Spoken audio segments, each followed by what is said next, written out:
اعوذ باللہ من الشیطان الرجیم بسم اللہ الرحمن الرحیم الحمد للہ رب العالمین والصلاة والسلام علی نبیہ وحبیبہ محمد وآلہ وصحبہ اجمعین اما بعد فاعوذ باللہ من الشیطان الرجیم بسم اللہ الرحمن الرحیم قال اللہ تبارک و تعالی فی القرآن المجید والفرقان الحمید یا ایہا المدثر قم فانذر وربک فکبر وثیابک فطہر صدق اللہ مولانا العظیم وبلغنا رسولہ النبی الامین المکین المتین الکریم ونحن علی ذالک ما قال من الشاہدین والشاکرین والحمد للہ رب العالمین۔ معزز سامعین و حاضرین، ایک مرتبہ حصول برکت کے لیے درود پاک پڑھ لیجئے۔ اللہم صلی علی سیدنا شفیعنا حبیبنا مولانا ملجانا مابانا محمد بارک وسلم الصلاۃ وسلام علیک یا رسول اللہ، صلاۃ وسلام علیک یا حبیب اللہ صلی اللہ تعالی علیہ وسلم۔ حضرات محترم، میں نے سورہ مدثر کی 4 آیتیں آپ تمامی حضرات کے سامنے پڑھی ہیں، جس میں اللہ تبارک و تعالیٰ نے اپنے محبوب حضرت محمد صلی اللہ علیہ وسلم کو یہ حکم دیا کہ حبیب مکرم، آپ اٹھئے، لوگوں کو اللہ کے عذاب سے ڈرائیے، اللہ کی تکبیر کہیے اور لباس پاک اور صاف پہنیے۔ یہ ساری چیزیں اللہ تبارک و تعالیٰ نے اپنے حبیب مکرم سے فرمائیں۔ میں نے برکتاً اس کی تلاوت کی ہے۔ چند باتیں اس آیت مبارکہ کے ضمن میں بھی آپ تمامی حضرات کے سامنے عرض کرنے کی کوشش کروں گا۔ سورہ تحریم کی آیت نمبر 7 میں اللہ تبارک و تعالیٰ نے ایمان والوں سے مخاطب ہو کر کے فرمایا ہے کہ ایمان والو، تم اپنے جان کی اور اپنے گھر والوں کی جہنم کی آگ سے حفاظت کرو۔ سورہ تحریم آیت نمبر 7 میں اللہ نے فرمایا، اے ایمان والو، تم اپنے جان کی جہنم کی آگ سے حفاظت کرو اور اپنے بال بچوں کی بھی جہنم کی آگ سے حفاظت کرو۔ اور پھر اللہ تبارک و تعالیٰ نے جہنم کے تعلق سے فرمایا کہ جہنم ایک ایسی جگہ ہے جس کا ایندھن آدمی اور پتھر ہے۔ جس کا ایندھن کون ہے؟ آدمی اور پتھر ہے۔ یعنی بات بڑی سادہ سی اللہ نے کہہ دی کہ یاد رکھنا کہ جہنم کی آگ جو بھڑکائی جائے گی، دنیا کی آگ جو بھڑکتی ہے وہ لکڑیوں سے بھڑکتی ہے، لیکن جہنم کی جو آگ بھڑکے گی وہ آدمی کے ذریعے بھڑکائی جائے گی اور پتھر کے ذریعے بھڑکائی جائے گی۔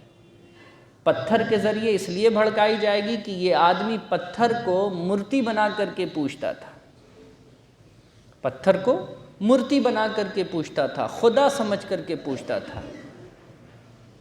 تو حساب اور کتاب والے دن کافر یہ دیکھ کر دنگ رہیں گے کہ ہم نے جسے خدا مانا آج وہی جہنم کی آگ کا ایندھن ہے، یہ ہم نے کون سی غلطی کر دی، یہ کون سا ہم نے گناہ کر دیا۔ بزرگوں، دوستو، تو اللہ تبارک و تعالیٰ نے فرمایا، اے ایمان والو، اپنے جان کی جہنم کی آگ سے حفاظت کرو اور اپنے بال بچوں کو بھی جہنم کی آگ سے بچاؤ۔ اور یاد رکھنا کہ جہنم کی آگ کا جو ایندھن ہے وہ آدمی اور پتھر ہے۔ اس کے بعد پھر اللہ تبارک و تعالیٰ نے ایک بات اور کہی ساتھ میں کہ یاد رکھو، آدمی ہو یا پتھر، اس کو جہنم کی آگ میں ڈالنے کے لیے ہم نے فرشتے کا انتخاب کیا ہے، فرشتے کو چنا ہے۔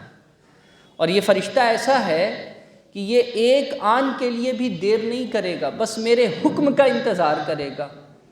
میں حکم دوں گا اور وہ تمہیں جہنم میں ڈال دے گا، اور وہ اللہ کے حکم کے تابع ہے، وہ اللہ کے حکم سے ذرہ برابر نہ ادھر کرے گا نہ ذرہ برابر ادھر کرے گا۔ بس اللہ کا حکم آئے گا اور وہ اس حکم کو بجا لاتے ہوئے تمہیں جہنم کی آگ میں پھینک دے گا۔ یہ سورہ تحریم آیت نمبر 7 ہے، جس کا ترجمہ میں نے آپ کو اپنے انداز میں بتایا ہے۔ بزرگوں اور دوستو، اس آیت کے پڑھنے کا مقصد کیا ہے، میں انشاءاللہ آخر میں اس مقصد کے تحت آؤں گا، لیکن آپ کے ذہن میں یہ بات رہے کہ یہ قرآن کی آیت ہے جو میں نے آپ کے سامنے پڑھی ہے، کہ اللہ نے ایمان والوں کو یہ ذمہ داری دی ہے کہ تمہیں خود کو بھی جہنم کی آگ سے بچانا ہے اور اپنے بال بچوں کو بھی جہنم کی آگ سے بچانا ہے۔ کوئی آدمی اس ذمہ داری سے باہر نہیں ہے۔ جو خود کو اس ذمہ داری سے باہر سمجھتا ہے وہ ایمان والا نہیں ہے، کیونکہ اللہ نے یہ ذمہ داری تو ایمان والوں کے کاندھے پر ڈالی ہے، بے ایمانوں کے کاندھے پر تھوڑوں نے ڈالی ہے اللہ نے۔ تو بزرگوں یہ بات ذہن نشین رکھیے۔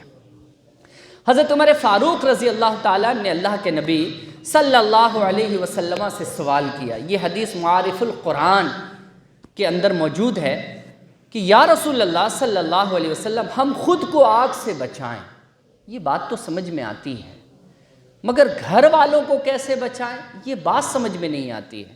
تو آقا کریم علیہ الصلوۃ والتسلیم نے فرمایا، یاد رکھو جو اللہ تبارک و تعالیٰ نے تمہارے لیے حلال کیا ہے تم اس حلال کو اپناؤ، جو حرام کیا ہے اس حرام سے دور ہو جاؤ، اور یہی عمل اپنے بچوں کو بھی سکھاؤ، اپنے بچوں کو بھی بتاؤ کہ بیٹے یہ چیز حلال ہے اور یہ چیز حرام ہے۔ جس طریقے سے تم بھلائی کے راستے پر چلنے کی کوشش کرتے ہو، ویسے ہی اپنے بچوں کو بھلائی کے راستے پر چلانے کی کوشش کرو۔ فرمایا یہی وہ عمل ہے جو تمہارے لیے بھی نجات کا راستہ ہے اور تمہارے گھر والوں کے لیے بھی نجات کا راستہ ہے۔ آپ کو بات سمجھ آ رہی ہے نہیں آ رہی؟ یہ آقا کریم علیہ الصلوۃ والتسلیم کی حدیث ہے۔ اچھا، ایک اور خاص بات کی طرف میں آپ لوگوں کے ذہن کو لانا چاہتا ہوں۔ سورہ مریم پڑھیے۔ سورہ مریم کے اندر اللہ تبارک و تعالیٰ نے کئی انبیاء کا تذکرہ فرمایا ہے۔ شروع میں حضرت زکریا کا تذکرہ ہے، پھر حضرت یحییٰ ہے، پھر حضرت ابراہیم ہے، حضرت اسماعیل ہے، حضرت موسیٰ ہیں۔ ان تمام انبیاء کرام کا اللہ رب العزت نے تذکرہ فرمایا ہے۔ ان تذکروں میں جب حضرت ابراہیم کا آپ تذکرہ پڑھیے گا تو اللہ تبارک و تعالیٰ نے سورہ مریم میں حضرت ابراہیم علیہ السلام کا تذکرہ کرتے ہوئے فرمایا ہے کہ انبیاء کے کاندھے پر جو سب سے پہلی ذمہ داری ہوتی تھی وہ اپنے گھر والوں کو اصلاح کرنے کی ذمہ داری۔ جیسا کہ حضرت ابراہیم علیہ السلام نے سب سے پہلے اللہ کی پہچان کس بندے سے کرائی؟ حضرت ابراہیم نے سب سے پہلے اللہ کی پہچان جس بندے سے کرائی وہ حضرت ابراہیم علیہ الصلوۃ والتسلیم کے چچا تھے۔ بعض نے لکھا بابا، بعض نے لکھا چچا تھے، جنہوں نے پالن اور پوشن کیا تھا۔ کس کا؟ حضرت ابراہیم علیہ السلام کا۔ حضرت ابراہیم نے دو ٹک ہو کر کے کہا، چچا جس کی تم پوجا کر رہے ہو یہ کسی کام کا نہیں ہے، یہ بے حس ہے، یہ بے یار و مددگار ہے، یہ کچھ نہیں کر سکتا ہے۔ تو حضرت ابراہیم کے چچا نے کیا جواب دیا؟ ابراہیم خبردار، میرے باپ دادا نے جسے پوجا ہے تم اگر مجھے اس سے دور کرو گے تو میں تمہیں سنسار کروں گا، یعنی تمہیں پتھر سے ماروں گا۔ تو حضرت ابراہیم نے کہا سلام ہو آپ پر، میں چلا، آپ اپنے میں رہیے میں اپنے میں، سلام ہو آپ پر۔ یہ کہتے ہوئے حضرت ابراہیم نکل پڑے۔ اس کے بعد کا واقعہ آپ سب جانتے ہیں کہ میلہ لگا شہر میں، سارے لوگ میلے میں چلے گئے اور حضرت ابراہیم نے پوری قوم کا نشہ اتارنے کے لیے کیا کیا؟ حضرت ابراہیم نے سارے مورتیوں کو اپنے ہاتھ سے توڑ دیا، اور جو سب سے بڑا تھا اس کے کاندھے پر کلاڑی جو ہے وہ رکھ دیا، آپ نے کدال رکھ دی اس کے کاندھے پر۔ جب سارے لوگ لوٹ کر کے آئے کہا یہ کام تو ابراہیم کا ہے، یہ کام تو ابراہیم کا ہے، یہ کام تو ابراہیم کا ہے۔ لایا گیا حضرت ابراہیم کو۔ حضرت ابراہیم کو جب لایا گیا تو حضرت ابراہیم نے فرمایا چچا میں نہ کہتا تھا کہ یہ کچھ نہیں کر سکتے ہیں، یہ کچھ نہیں کر سکتے، پوچھو جس کے کاندھے پر ہے کلہاڑی اس نے ہی توڑا ہے۔ تو ساروں نے ایک ساتھ بولا کہ ایسا کیسے ممکن ہے، یہ بے جان چیز یہ کیسے کسی کو توڑ پھوڑ کر کے ختم کر سکتی ہے؟ تو حضرت ابراہیم کو موقع ملا، آپ کھڑے ہو گئے، چچا میں نے کہا تھا نا یہ کسی کام کے نہیں ہیں، یہ کسی لائق نہیں ہیں، جو اپنے جان کی حفاظت خود نہیں کر سکتے وہ کسی اور کے جان کی حفاظت کہاں سے کر سکتے ہیں؟ سارے کے سارے لوگ مبہوت ہو گئے، شرمندہ ہو گئے، مگر ایک ہٹ دھرمی تھی کہ بھئی ہم جو کرتے چلے آ رہے وہی صحیح ہے، ابراہیم کا جو درس ہے وہ غلط ہے۔ نتیجتاً حضرت ابراہیم علیہ السلام کو آگ میں ڈالا گیا، اور جیسے ہی آگ میں ڈالا گیا قرآن کا حکم موجود ہے، اللہ رب العزت نے فرمایا آگ میرے پیارے ابراہیم کے لیے ٹھنڈی ہو جا، میرے پیارے ابراہیم کے لیے ٹھنڈی ہو جا، اتنی بھی ٹھنڈی نہ ہو جا کہ میرے ابراہیم کو تکلیف ہو جائے، بس اتنی ہی ٹھنڈی رہ جتنے سے میرے پیارے ابراہیم کو کوئی تکلیف نہ ہو۔ روایت میں آتا 3 مہینے تک آگ کے اندر رہے ہیں، 3 مہینے تک، اور 3 مہینے کے بعد جب آگ تھمی بجھی تو لوگوں نے کیا دیکھا؟ حضرت ابراہیم ویسے ہی ٹھیک ٹھاک ہیں، ویسے ہی ٹھیک ٹھاک آگ پر چلتے ہوئے باہر نکلے۔ اب یہاں پر رک کر آپ کے ذہن میں یہ بات نہیں آتی ہے کہ آگ کو تو 3 سیکنڈ بھی نہیں لگتا ہے کسی کو جلانے میں، 3 مہینے میں ابراہیم کو نہ جلا سکے، اور پھر آپ کو یہ بات سمجھ میں نہیں آتی ہے کہ ایک انسان 3 مہینہ بغیر کھائے پیے زندہ کیسے رہ سکتا ہے؟ یاد رکھیے جس کا محافظ اللہ ہو، اللہ رب العزت ہر وہ کام کرنے پر طاقت رکھتا ہے جو ہمارے اور آپ کی عقل سے باہر کی چیز ہے۔ تو حضرت ابراہیم نے سب سے پہلے اپنے باپ کو یعنی چچا کو حضرت ابراہیم نے یہ بتایا کہ تم جس کی پوجا کر رہے ہو وہ غلط ہے۔ حضرت نوح کو دیکھ لیجئے، قرآن میں سورہ نوح پڑھیے، اس کے اندر تذکرہ ہے کہ حضرت نوح وہ پیغمبر ہیں جو کشتی میں سوار ہوتے ہیں تو اپنے بیٹے کنعان سے کہتے ہیں بیٹا کافروں کا ساتھ مت دو، یہ حق پر نہیں ہے، حق پر تمہارا باپ ہے، کیونکہ تمہارا باپ ایک اللہ وحدہ لا شریک کی پرستش کرتا ہے، بیٹے چلے آؤ وگرنہ ڈوب جاؤ گے۔ جواب کیا دیا؟ بابا تمہاری کشتی پلٹ جائے گی، میں تو پہاڑ کی اس بلندی پر پہنچ جاؤں گا جہاں تک پانی نہیں پہنچ سکتا ہے۔ اس بلندی تک پہنچ گیا کنعان، لیکن نتیجتاً کیا ہوا؟ ڈوب گیا، مر گیا، ختم ہو گیا، مگر حضرت نوح علیہ السلام باقی رہے اور ان کے نام لیوا باقی رہے۔ تو آپ دیکھیے کس طریقے سے پیغمبروں نے اپنے بال بچوں کی، اپنے گھر والوں کی اصلاح پہلے کی ہے۔ حضرت لقمان حکیم کو تو آپ لوگ جانتے ہوں گے، اللہ رب العزت نے ان کے نام سے پوری سورہ رکھی ہے قرآن میں۔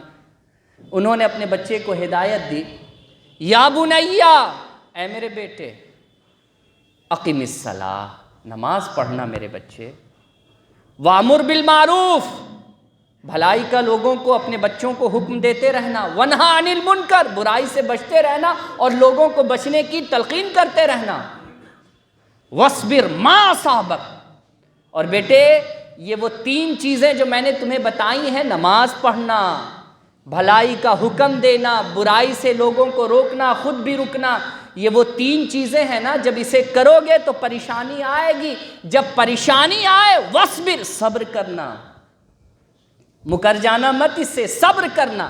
اور پھر آگے کہا کہ یہ جو 3 کام میں نے گنائے ہیں بیٹا، ان ذالک من عزم الامور، یہ کوئی آسان چیز نہیں ہے، یہ بہت بڑی بات ہے، جو کر لے اللہ کی مہربانی سے ہی یہ کام کر سکتا ہے۔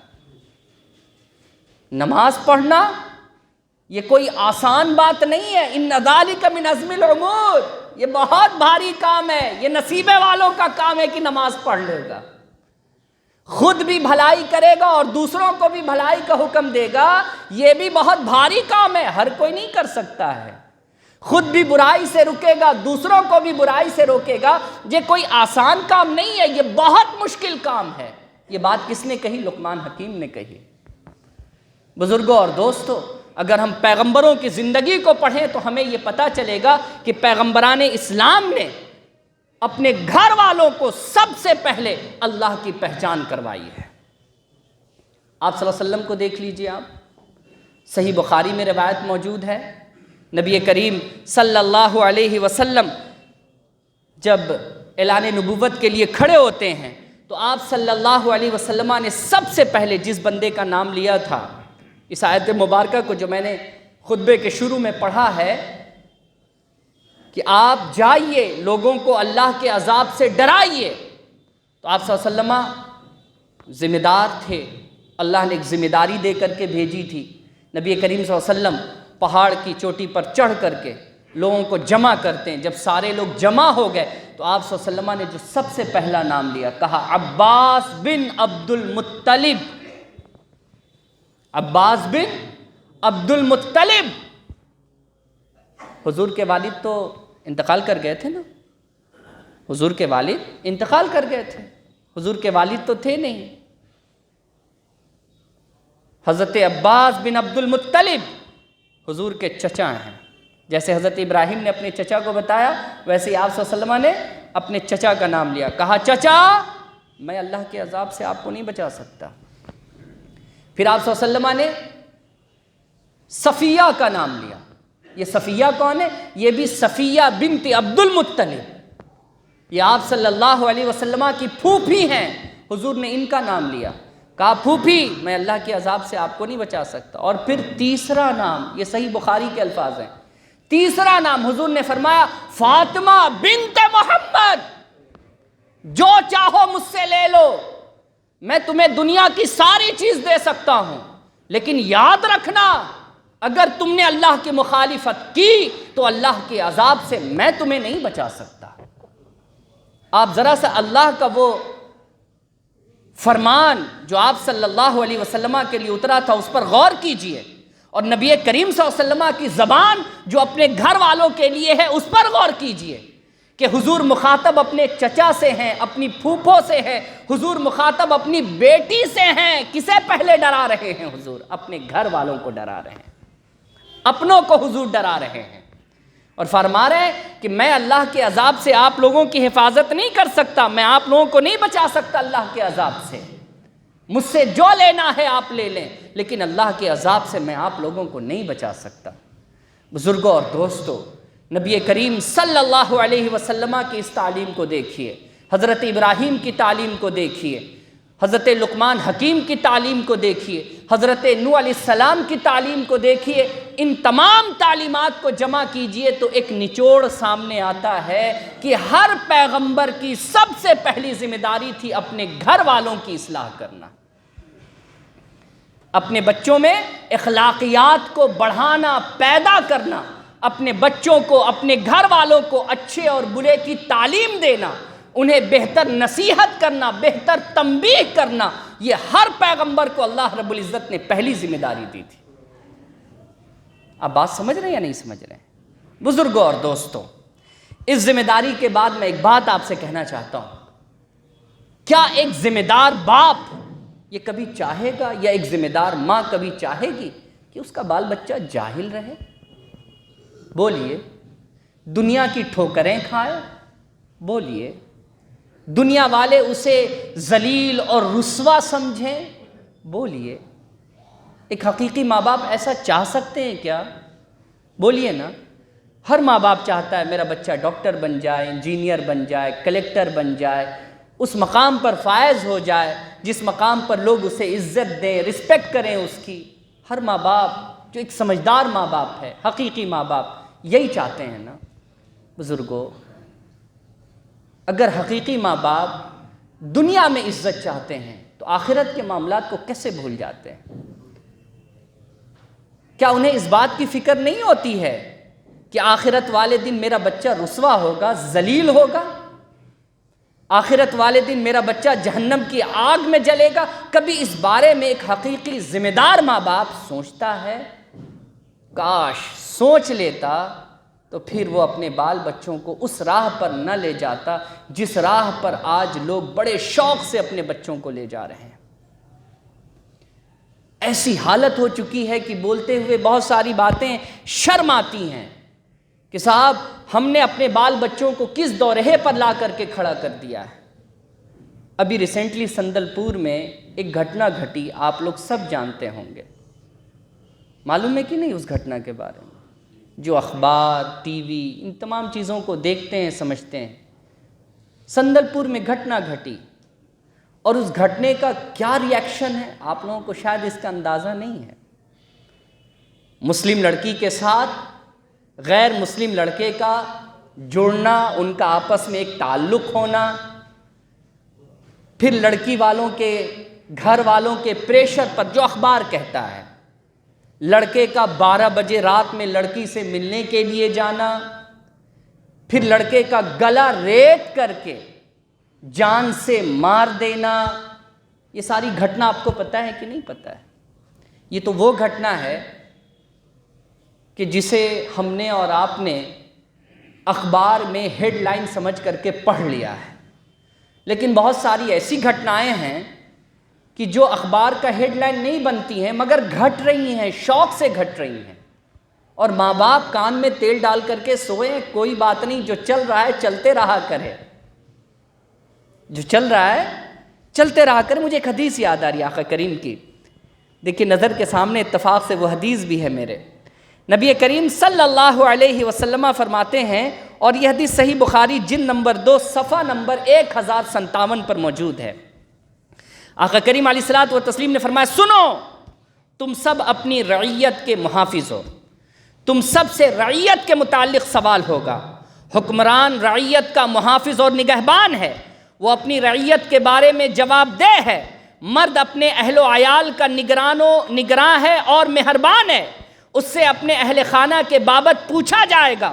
عورت اپنے شوہر کے گھر اور اس کے بچوں کی محافظ ہے، اس سے ان کی بابت سوال ہوگا۔ یہ نبی کریم صلی اللہ علیہ وسلم کا وہ جملہ ہے جو میں نے اردو میں آپ کو پڑھ کر کے سنایا ہے۔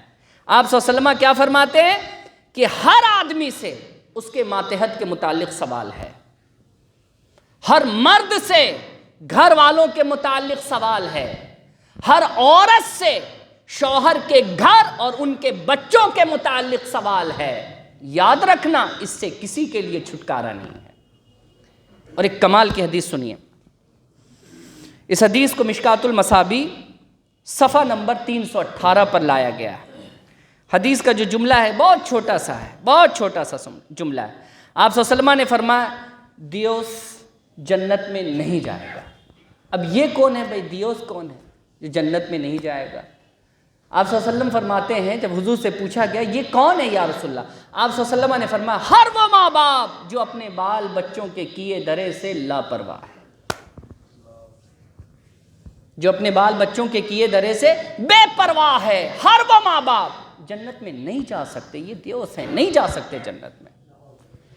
اب یہ بات کون سنا رہے ہیں؟ یہ بات آپ صلی اللہ علیہ وسلم سنا رہے ہیں، جن کو ساری چیزوں کا علم ہے، جو جانتے ہیں کون جنت میں جائے گا اور کون جہنم میں جائے گا، جن کو جنت کی کنجی دی ہے اللہ نے، جن کی اجازت کے بغیر جنت کا دروازہ کھولا نہیں جائے گا، وہ پیغمبر فرما رہے ہیں کہ جنت میں ایسا ماں باپ تو نہیں جائے گا جو اپنے بال بچوں کے کرتوت سے بے پرواہ ہے۔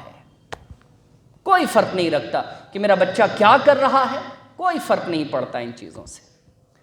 بزرگوں اور دوستوں، میں نے قرآن کی بہت ساری آیتوں کا ترجمہ، میں نے بہت ساری حدیثوں کا ترجمہ آپ کے سامنے صرف اس لیے پڑھا ہے، خدا کے واسطے اس دور میں اپنے بال بچوں کو ذرا سا دیکھیے۔ صرف پیدا کر دینا، کھلا دینا، پہنا دینا، چھت دے دینا، یہی کمال نہیں ہے۔ جس دور سے ہم اور آپ گزر رہے ہیں، جو سازشیں ہم مسلمانوں کے لیے رچی جا رہی ہیں، خدا کے واسطے تھوڑا سا حساس ہو جائیے، تھوڑا سا حساس ہو جائیے۔ ہماری بچیاں کیا کیا نہیں کر رہی ہیں، ہم لوگوں کو اس بات کی فکر نہیں ہے۔ بچیوں نے دین چھوڑ دیا، مرتد ہو گئی، دوسرے کے مذہب کے ساتھ ہل مل گئی، جڑ گئی اس میں۔ بزرگوں، ذمہ دار کون ہے؟ ذمہ دار کون ہے اس کا؟ آج یو پی میں لو جہاد پر قانون بنا لیا گیا، اور اس کے ضمن میں کتنے مسلمان گھرانوں کو تباہ و برباد کیا جا رہا ہے۔ شاید آپ کو اس کا علم نہیں ہے۔ یہ چیز پورے ہندوستان میں آنی ہے، یہ چیز پورے ہندوستان میں ہوگی۔ میں آپ لوگوں سے بس اتنا کہنا چاہتا ہوں، اپنے بال بچوں کے پہناوے پر، اوڑھاوے پر، ان کی ایکٹیویٹیز پر، ان کے آنے جانے پر آپ کی نظر گہری ہونی چاہیے۔ اگر بچیوں کے باپ ہیں تو آپ کی رسپانسبلٹی زیادہ بڑھتی ہے، ذمہ داری آپ کی زیادہ بڑھتی ہے۔ اگر آپ شوہر ہیں تو آپ کی اپنی بیوی کے تعلق سے ذمہ داری زیادہ بڑھتی ہے کہ آپ اپنی بیوی کی ایکٹیویٹیز پر نظر رکھیے۔ بزرگوں اور دوستوں، ہمیں اللہ تبارک و تعالیٰ نے صرف کھانے اور کمانے کے لیے اس دنیا میں نہیں بھیجا ہے، بلکہ ہمیں اللہ تبارک و تعالیٰ نے اپنے بال بچوں کو اپنے ساتھ جہنم کی آگ سے بچنے کے لیے بھیجا ہے۔ اور جہنم کی آگ کن لوگوں کے لیے نہیں ہے سب کو پتا ہے، ہر عزت دار کے لیے جہنم کی آگ نہیں ہے۔ اور جس کی بچیاں غلط کرتی ہیں، کیا وہ عزت دار آدمی ہے؟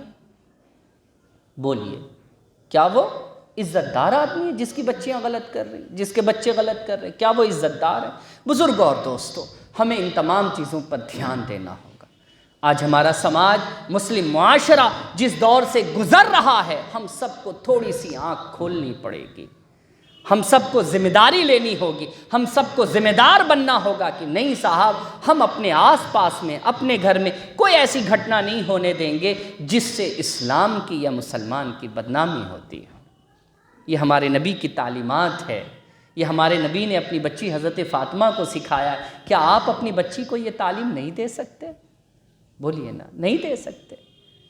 یہ تو آپ کی پہلی ذمہ داری ہے کہ آپ اپنی بچی کو وہ باتیں بتائیے جو آپ صلی اللہ علیہ وسلم نے اپنی بچی سے کہی تھی۔ فاطمہ، دنیا میں جو چاہو مجھ سے لے لو بیٹی، لیکن اللہ کے قانون کے خلاف اگر تم گئی اور اللہ اگر تمہیں پکڑے گا تو محمد بھی تمہیں نہیں بچائیں گے۔ کبھی آپ نے اپنے بچوں کو بٹھال کر کے یہ بات بولی ہے؟ کبھی بولی ہے؟ اگر نہیں بولی ہے تو خدا را بولیے، اپنے بچوں پر نگاہ رکھیے۔ لباس کیسا ہے آج کل کا لباس، آپ دیکھ لیجئے۔ لوگ کہتے ہیں بھائی بڑا افسوس آتا ہے، بڑا افسوس آتا ہے۔ میرے جیسا مولوی صاحب بیچارہ اگر پجامہ کرتا پہن کر کے باہر نکلتا ہے، لوگ کہتے ہیں اولڈ مین جا رہا ہے، اولڈ مین۔ اور یہی اگر میرا لباس تنگ ہوتا، چھوٹا ہوتا، تھوڑا سا بدن ہاتھ دکھتا ہمارا، تو لوگ کہتے ہاں یہ ماڈرن زمانے کے لوگ ہیں، ہے نا۔ ننگا ہونا ہم نے ماڈرن سمجھ لیا ہے۔ صاحب، لباس پہنا جاتا ہے ستر کے لیے، چھپانے کے لیے، جسموں کو دکھانے کے لیے نہیں پہنا جاتا ہے۔ لباس تو ایسے نکل گئے ہیں کہ حیا بھی تار تار ہو چکی ہے، حیا کی چادر ختم ہو چکی ہے۔ خدا را اپنے گھر والے، اپنے بچوں کا خاص خیال رکھیے، انہیں اخلاقیات کی تعلیم دیجیے، جیسے حضرت ابراہیم نے اپنے چچا کے ساتھ، جیسے کہ حضرت نوح نے اپنے بیٹے کے ساتھ، جیسے آپ صلی اللہ علیہ وسلم نے اپنے گھر والوں کے ساتھ، جیسا حضرت لقمان حکیم نے اپنے بچوں کو نصیحت کی، خدا را آپ بھی اس کام کو کیجیے۔ پیغمبروں کے کام کو سننا اور پھر اس پر عمل کرنا، یہ اصل عبادت ہے۔ یہ کیا ہے؟ اصل عبادت ہے، اور اللہ رب العزت ایسی عبادت کو قبول کرتا ہے، بزرگوں قبول کرتا ہے، قبول کرتا ہے۔ اللہ رب العزت ہم پر اور آپ پر کرم فرمائے، اور آج جتنی باتیں ہم نے آپ تمامی حضرات کے سامنے کہی، اللہ ہم سب کو اس پر عمل کرنے کی توفیق دے۔ وآخر دعوانا الحمدللہ رب العالمین۔ السلام علیکم ورحمۃ اللہ۔